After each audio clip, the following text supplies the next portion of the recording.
In the chaotic tapestry of life, there are moments that shake us to our very core. Imagine waking up one day to find your world turned upside down, a relationship crumbling, a career in shambles, or a loss so profound it leaves you grasping for air. These are moments that test our resilience, challenge our beliefs, and force us to confront our deepest parts of ourselves. But what if these crises, instead of breaking us, are actually the key to unlocking our potential?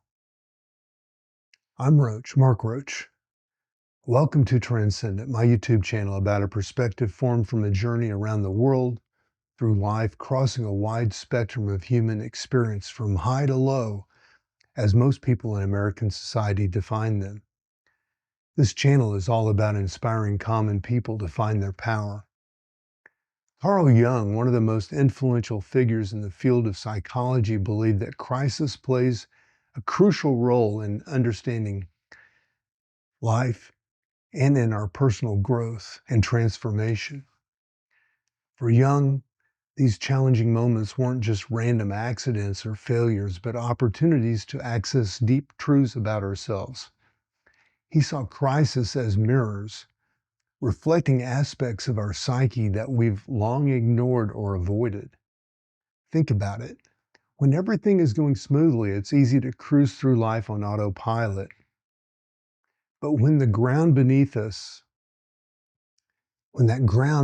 feet starts to crumble, we're forced to pay attention.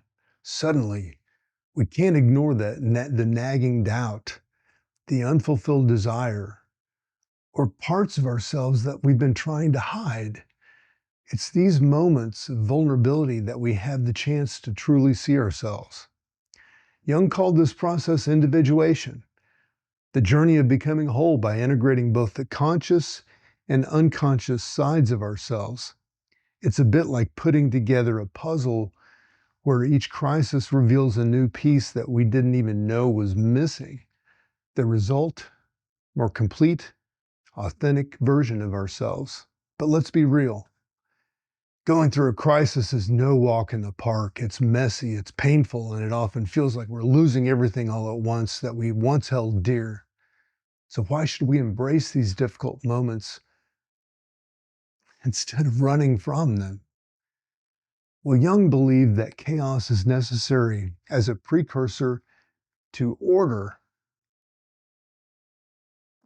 Think of it like a storm that clears away dead branches and debris, making room for new growth. In the same way, a personal crisis can clear away old patterns, old beliefs, old ways of being that are no longer serving us, and it's a chance to hit the reset button and start anew. Consider the metaphor of a caterpillar transforming into a butterfly. Inside its cocoon, the caterpillar doesn't just grow wings, it completely breaks down and rebuilds itself from the cellular level up.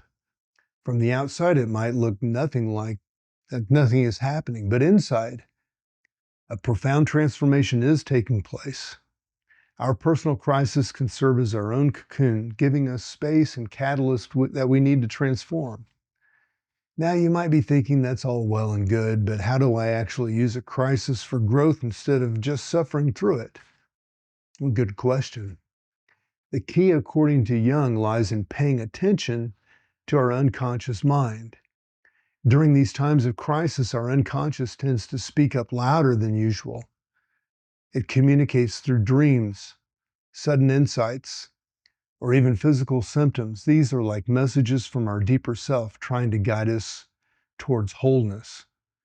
The trick is learning to listen and interpret these messages. One practical way to do this is by keeping a dream journal.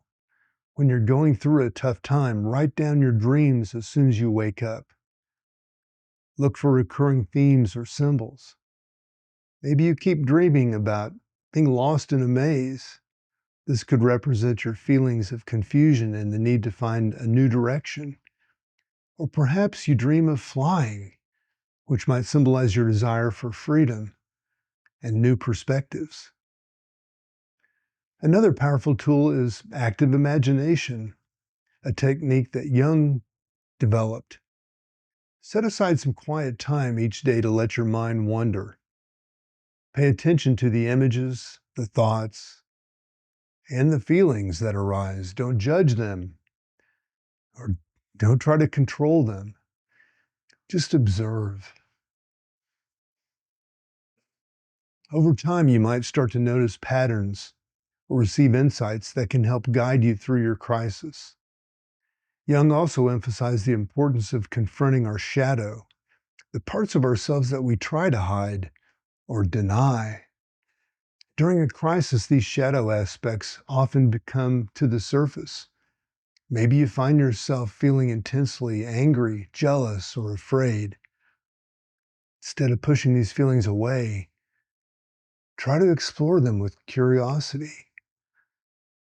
What are they trying to tell you?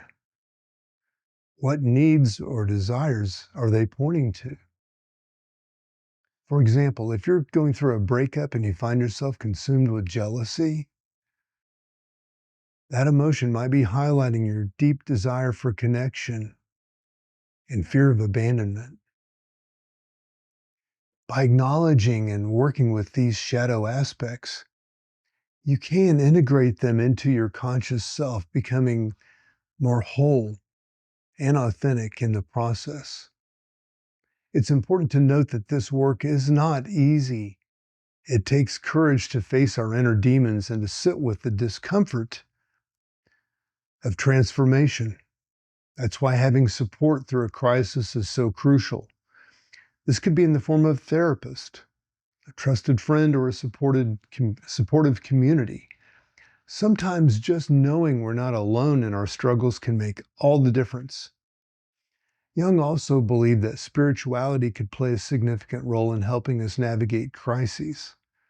This doesn't necessarily mean organized religion, although it can for some people, but rather a connection to something greater than ourselves. This could be nature, art, or a sense of universal consciousness. Having this broader perspective can help us see our current struggles as part of a larger journey, giving us the strength to persevere. Now you might be wondering, how does all of this apply in our modern world? We live in an age of almost instant gratification. There's an app or a quick fix for almost every problem. But true transformation takes time and effort. It's not about slapping a Band-Aid on our wounds. It's about allowing them to heal from the inside out. This doesn't mean we should reject modern tools altogether. Meditation apps, online support groups, and digital journals can all be valuable resources. The key is to use them mindfully as aids in our journey of self-discovery rather than as distractions or quick fixes. It's also worth noting that while personal crises are challenging, they can sometimes lead to breakthroughs that benefit not just ourselves, but others as well. History is full of examples of people who turn their darkest moments into sources of inspiration and innovation. Take Frida Kahlo, for instance. After a devastating bus accident left her in chronic pain, she turned to painting as a way to express her suffering and rebuild her identity. Her art, born from personal crisis, continues to inspire and move people around the world. Consider Viktor Frankl. He survived the Holocaust, the concentration camps, but he went on to develop logotherapy, a form of psychotherapy that helps people find meaning in life, even in the face of extreme suffering. These examples remind us that our personal struggles, when faced with courage and creativity, have the potential to create ripples of positive change far beyond our individual lives. As we wrap up, I want to leave you with a challenge. The next time you face a crisis, big or small, try to approach it with curiosity instead of fear. Ask yourself, what is this situation trying to teach me? What parts of myself am I being asked to confront or develop? How might this challenge be an opportunity for growth? Remember, transformation isn't about becoming completely different. It's not about being a different person. It's about becoming more fully yourself, integrating all of your experiences, both light and dark into a more complete whole. As Jung said, I am not what happened to me, I am what I choose to become. Crises may be painful, but they may also hold the seeds to our greatest growth. By learning to navigate them consciously, we can emerge stronger, wiser, and more authentically ourselves. So embrace the chaos, listen to your inner voice, and trust your capacity for transformation. You might just surprise yourself how much you can grow. Quick summary here. Number one, crisis, while challenging, can serve as catalysts for personal growth and transformation, revealing hidden aspects of ourself and push us toward wholeness. Two, the process of individuation, as described by Carl Jung, involves integrating both conscious and unconscious aspects of our psyche, often accelerated during times of crisis.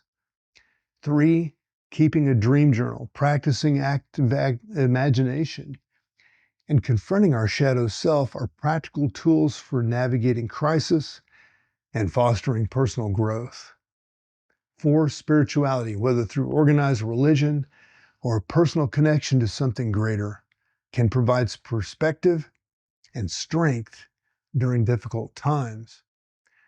Five, while modern society often seeks quick fixes, true transformation requires time, effort, and a willingness to engage deeply with our inner selves. Six, historical figures like Frida Kahlo and Viktor Frankl demonstrate how personal crisis can lead to profound creativity and contributions to society. Seven, approaching crisis with curiosity rather than fear can help us uncover valuable lessons and opportunities for growth. I'm Mark Roach, wishing you all the best.